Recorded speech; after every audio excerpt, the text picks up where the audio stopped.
Assalamualaikum warahmatullahi wabarakatuh. Perkenalkan, nama saya Nisa Atkilni dari program studi D3 Manajemen Pajak Fakultas Ekonomi Universitas Negeri Padang.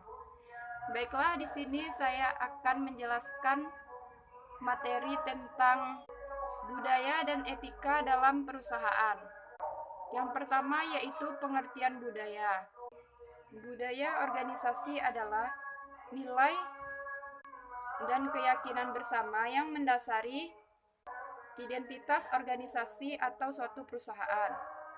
Budaya organisasi juga diartikan sebagai seperangkat nilai-nilai pokok, asumsi, pemahaman dan cara berpikir yang dimiliki bersama oleh anggota organisasi dan diajarkan oleh anggota baru.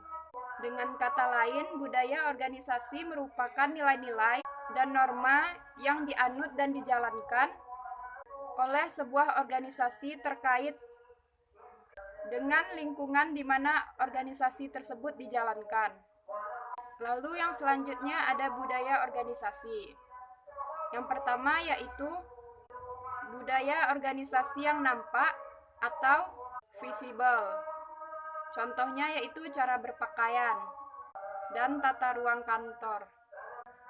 Yang kedua yaitu budaya yang tidak nampak atau invisible. Contohnya yaitu kedisiplinan dan makna prestasi.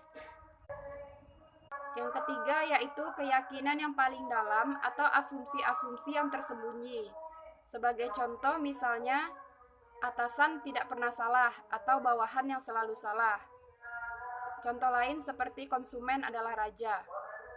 Lalu yang selanjutnya yaitu karakteristik dari budaya organisasi. Menurut Robbins tahun 2007 ada 7 karakteristik organisasi, yaitu yang pertama, inovasi dan pengambilan risiko, yaitu tingkat daya dorong seorang karyawan berpikir inovatif dan berani mengambil risiko. Detail, yaitu tingkat tuntutan terhadap karyawan untuk mampu memperlihatkan ketepatan, analisis, dan perhatian terhadap detail.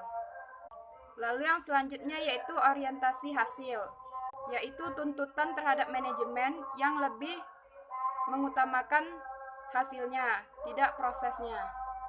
Lalu yang selanjutnya yaitu orientasi terhadap individu, yaitu keputusan individu dalam mempertimbangkan efek-efek hasil terhadap individu yang ada di dalam suatu perusahaan atau organisasi. Lalu yang selanjutnya yaitu orientasi terhadap tim, yaitu tingkat pekerjaan yang diatur dalam tim, bukan secara perorangan. Lalu yang selanjutnya agresivitas, yaitu tuntutan terhadap orang-orang agar berlaku agresif dan bersaing serta tidak bersikap santai. Lalu yang selanjutnya yaitu stabilitas atau penekanan aktivitas organisasi dalam mempertahankan status quo atau berbanding pertumbuhan. Lalu yang selanjutnya yaitu fungsi budaya organisasi. Yang pertama, budaya menciptakan suatu pembedaan yang jelas antara satu budaya dengan budaya organisasi yang lainnya. Yang kedua, budaya membawa suatu identitas bagi anggota-anggota organisasi. Yang ketiga, budaya mempermudah timbulnya komitmen pada sesuatu yang lebih luas daripada kepentingan diri individu seseorang. Yang keempat, budaya merupakan perekat sosial yang membantu mempersatukan organisasi dengan memberikan standar-standar yang tepat untuk dilakukan oleh karyawan. Yang kelima, budaya sebagai mekanisme pembuat makna dan kendali yang memandu dan membentuk sikap serta perilaku karyawan. Lalu yang kedua yaitu pengaruh etika terhadap perusahaan. Etika seseorang dan etika bisnis adalah satu kesatuan yang terintegrasi sehingga tidak dapat dipisahkan satu dengan yang lainnya. Keduanya saling melengkapi dalam mempengaruhi perilaku antar individu maupun kelompok. yang kemudian menjadi perilaku organisasi yang akan mempengaruhi suatu budaya dalam perusahaan. Jika etika menjadi nilai dan keyakinan yang terinternalisasi dalam suatu perusahaan, maka akan berpotensi menjadi dasar kekuatan perusahaan dan akhirnya akan menjadi stimulus dalam peningkatan kinerja perusahaan atau kinerja karyawan. Terdapat pengaruh yang signifikan antara etika seseorang dari tingkatan manajer terhadap perilaku etis. Dalam pengambilan keputusan, kemampuan profesional untuk dapat mengerti dan peka terhadap adanya masalah etika dalam profesinya sangat mempengaruhi oleh lingkungan sosial budaya dan lingkungan masyarakat. Perusahaan akan menjadi lebih baik jika merasa mereka membudayakan etika dalam lingkungan perusahaannya. Lalu yang selanjutnya yaitu yang ketiga, etika organisasi. Pengertian etika yang paling dasar adalah sistem nilai pribadi yang digunakan untuk memutuskan apa yang benar dan apa yang paling tepat dalam situasi tertentu dan memutuskan apa yang paling konsisten dengan sistem nilai yang ada di dalam organisasi diri pribadi. Norma etika. Adapun norma etika yaitu yang pertama, jujur. Atau yang dimaksud jujur di sini yaitu keikhlasan, tidak berbohong, ketulusan hati dan tidak berlaku curang. Lalu yang kedua yaitu bersikap adil, arif, bijaksana, dan tidak diskriminatif. Yang ketiga yaitu tepati janji. Yang keempat, taat aturan. Yang kelima, bertanggung jawab. Yang keenam, responsif. Yang ketujuh, hati-hati. Dan yang kedelapan, sopan santun. Berperilaku baik dan berbudi pekerti yang baik.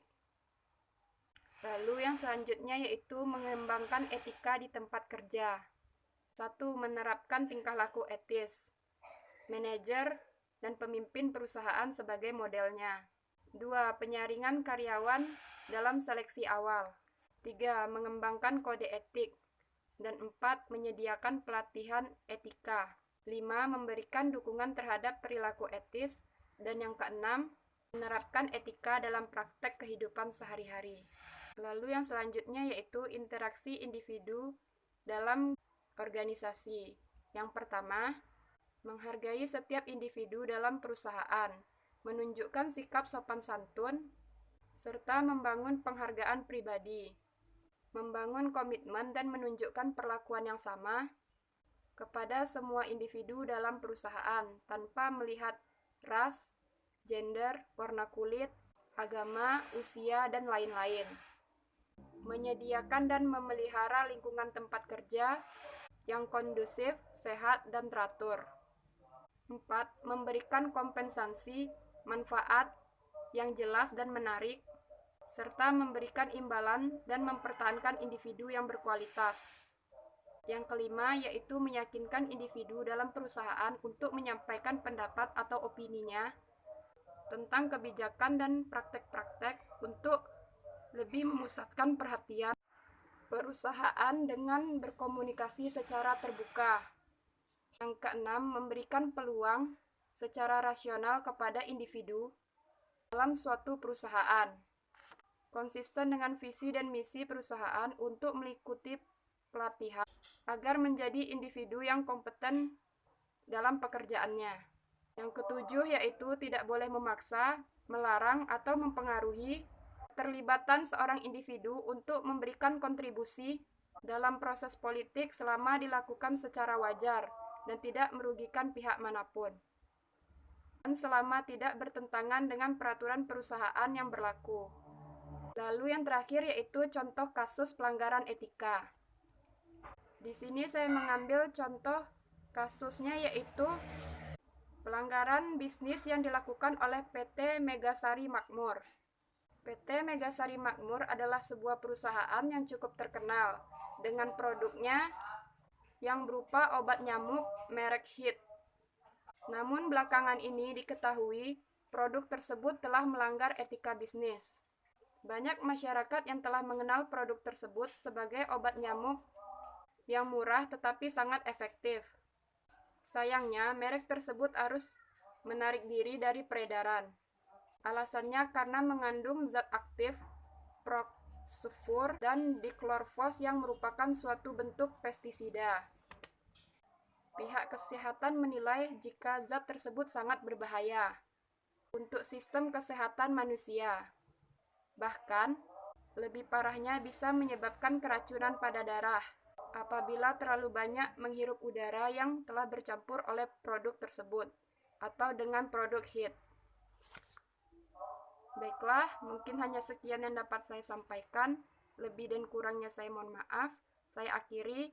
Assalamualaikum warahmatullahi wabarakatuh.